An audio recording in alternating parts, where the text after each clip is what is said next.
महात्मा बसवेश्वराचे 5-6 मी आता बाकी जीवन कार्याबद्दल बोलत नाही. अनुभव मंडपम म्हणजे या ठिकाणी सर्वांनी यायचं आणि आपले विचार मांडायचे. ती त्या काळातली संसद होती आणि त्याच्यातून भारतीय संसदेचा जन्म झाला आणि त्याच्यात जे मांडलं स्वातंत्र्य, समता, बंधुता याचा आधार घेऊन बाबासाहेबांनी संविधानाची निर्मिती केली.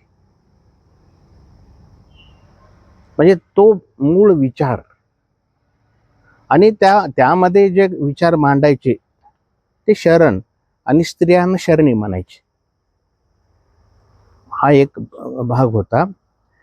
आणि बसवेश्वरांनी बरंचसं अध्यात्माचं संस्कृत साहित्य कन्नडमध्ये भाषांतरित केलं. जसं ज्ञानेश्वरांनी मराठीमध्ये संस्कृतचं मराठीत गीता आणली, ज्ञानेश्वरी झाली, तसं ते साहित्य कन्नडमध्ये आलं आणि मग सर्वसामान्य लोकांना उपलब्ध केलं.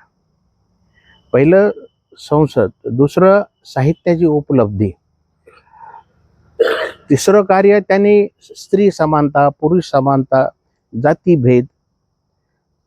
ते मूळतः ब्राह्मण कुटुंबात जन्माला आले तरी समाज सुधारक होते आणि या देशाचा इतिहास आहे, जे जे समाज सुधारक झाले, महात्मा बसवेश्वर, महात्मा ज्योतिराव, संत तुकाराम, इवन छत्रपती शिवाजी महाराज आणि डॉक्टर बाबासाहेब आंबेडकर, विश्वरत्न, यांचा सगळ्यांचा इतिहास पाहिला तर समाज सुधारकांच्या पदरी घोर संघर्ष, अन्याय, अत्याचार आला आणि ह्या संघर्षात पेटून उठून त्यांनी इतिहास घडवला.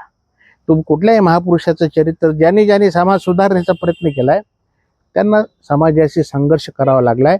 त्या काळातल्या रूढी, परंपरा, असमानता, एका विशिष्ट गटाचं प्राबल्य, इतरांना शिक्षणापासून वंचित ठेवणे, हा समाज सुधारण्याचा ही आपली सामाजिक परिस्थिती होती.